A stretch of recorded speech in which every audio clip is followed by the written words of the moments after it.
네, 드디어 나왔습니다. GPT의 새 버전, GPT 5.1이 공개됐는데요. 근데 써본 사람들 반응이 정말 극과 극이에요. 어떤 사람은 이거 뭐 바뀐 거 맞아? 이러고, 또 어떤 사람은 와, 글 쓰는 실력이 완전 다른 차원이다. 이렇게 얘기하거든요. 그래서 오늘 이 GPT 5.1이 정말 그냥 숫자만 살짝 올린 건지 아니면 우리가 모르는 엄청난 도약을 이뤄낸 건지 그 속을 한번 제대로 들여다보겠습니다. 그러니까요, 이게 그냥 사소한 업데이트인지 아니면 챗GPT의 전략 자체가 바뀐 건지 의견이 분분해요. 별 차이 없던데 하는 분들부터 이건 글쓰기의 신세계다 하는 분들까지. 오늘 우리가 바로 이 질문의 답을 찾아볼 거예요. 과연 GPT 5.1은 단순한 성능 개선일까요? 아니면 AI 시장의 경쟁 구도를 확 뒤집으려는 오픈 AI의 아주 큰 그림, 어떤 전략적인 한 수일까요? 그 속내까지 한번 파헤쳐보죠. 자, 그럼 오늘 우리가 살펴볼 내용들입니다. 먼저 GPT 5.1에 새로 생긴 모드라는 게 대체 뭔지부터 알아볼 거고요. 그리고 가장 중요한 두 모드, 인스턴트와 싱킹을 제대로 한번 붙여볼 겁니다. 실제 테스트로 누가 더 나은지 보고 AI의 성격까지 바꿀 수 있다는 새로운 페르소나 기능도 살펴볼게요. 마지막으로 이번 출시가 AI 시장에서 어떤 의미를 갖는지, 그리고 그래서 결론적으로 더 좋아진 건지 아닌지 확실하게 정리해드리겠습니다. 이번 업데이트에서 가장 크게 달라진 점이 바로 이거예요. 예전처럼 그냥 하나의 모델만 쓰는 게 아니라 여러 가지 모드가 생겼다는 거죠. 그러니까 이제 사용자가 뭘 하고 싶은지에 따라서 최적화된 모드를 골라 쓸 수 있게 된 겁니다. 모드는 크게 세 가지가 있어요. 오토 모드는 우리가 질문을 던지면 알아서 제일 적절한 모드를 골라주는 말 그대로 스마트한 기능이고요. 그리고 나머지 두 개가 바로 오늘의 진짜 주인공들입니다. 하나는 속도를 위한 인스턴트 모드, 다른 하나는 깊이 있는 생각을 위한 싱킹 모드예요. 그럼 이 두 모드가 대체 뭐가 어떻게 다른지 한번 권투 선수에 비유해서 설명해 볼게요. 한 명은 잭을 아주 빠르게 날리는 스피드형 선수고, 다른 한 명은 한 방 한 방을 신중하게 생각해서 날리는 전략가형 선수라고 생각하시면 딱 맞습니다. 먼저 인스턴트 모드부터 보시죠. 이 친구의 핵심 키워드는 속도 그리고 효율성입니다. 우리가 내린 명령을 최대한 빠르고 또 충실하게 수행하는 데 완전히 특화되어 있어요. 뭐 간단하게 요약해달라거나 이메일 초안 빨리 좀 써달라고 할 때 그럴 때 쓰기 딱 좋은 거죠. 반면에 싱킹 모드는 깊이와 복잡성을 담당합니다. 이름 그대로 답을 내놓기 전에 시간을 갖고 생각을 더 많이 하는 거예요. 특히 복잡한 문제를 던져주면 더 깊이 고민해서 아주 구조적이고 통찰력 넘치는 그런 결과물을 만들어냅니다. 자, 이렇게 보니까 두 모드의 차이가 정말 권투 스타일처럼 명확하죠? 인스턴트 모드는 단순 작업을 위한 빠른 잽저런 명령을 바로바로 처리해주고요. 싱킹 모드는 복잡한 문제 앞에서 전략적인 콤비네이션 펀치를 구사하는 거죠. 그러니까 핵심은 간단합니다. 단순하고 빠른 게 필요하면 인스턴트, 깊이 있는 고민이 필요하면 싱킹. 이제 확실히 감이 오시죠? 좋습니다. 이제 이론은 충분히 알았으니까 이 선수들을 직접 링 위로 올려봐야겠죠. 과연 실제 상황에서는 이 새로운 모드들이 어떤 실력을 보여줄지 지금부터 실전 테스트 결과를 보여드리겠습니다.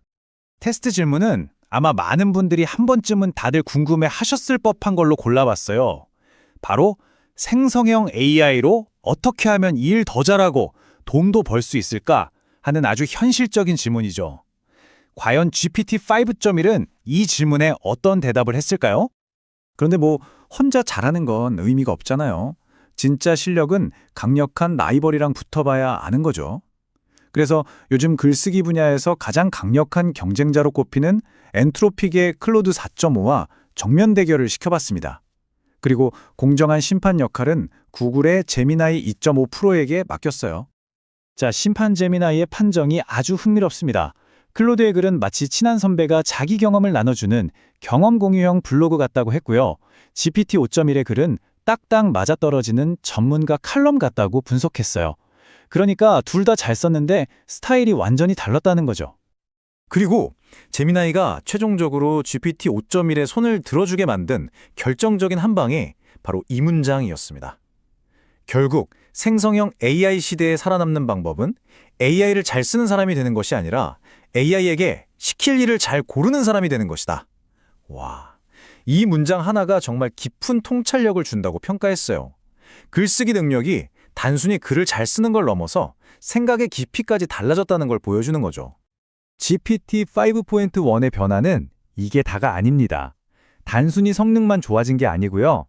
이제는 AI의 성격이나 말투까지 우리가 직접 설정할 수 있는 새로운 페르소나 기능이 엄청나게 추가됐어요. 예를 들어서 친근한 톤으로 설정하면요. 진짜 옆에 있는 든든한 파트너처럼 자, 당신만을 위한 아이디어를 같이 한번 짜볼까요?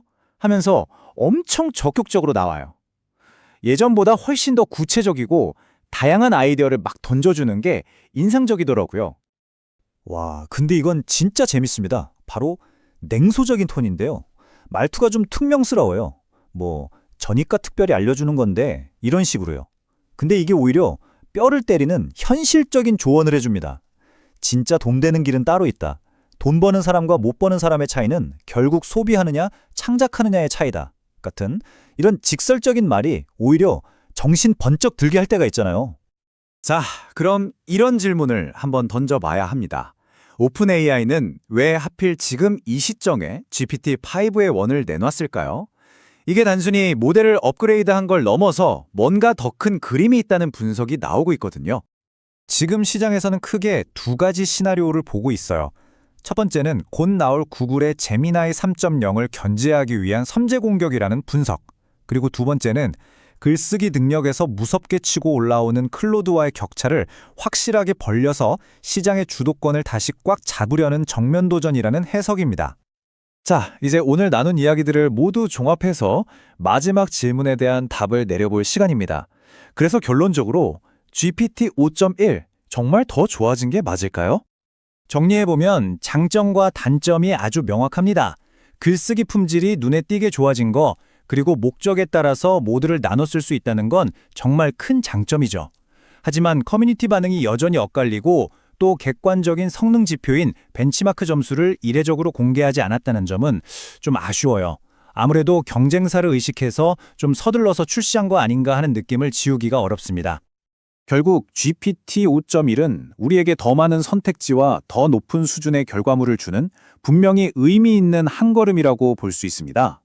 하지만 기억해야 할 건 이 강력한 도구를 결국 어떻게 활용하느냐는 우리 자신에게 달려있다는 거예요. AI는 계속해서 더 나은 답을 내놓고 있습니다. 자, 그렇다면 우리는 과연 AI에게 더 나은 질문을 던지고 있을까요? 이 질문을 여러분께 남기면서 오늘 이야기를 마무리하겠습니다.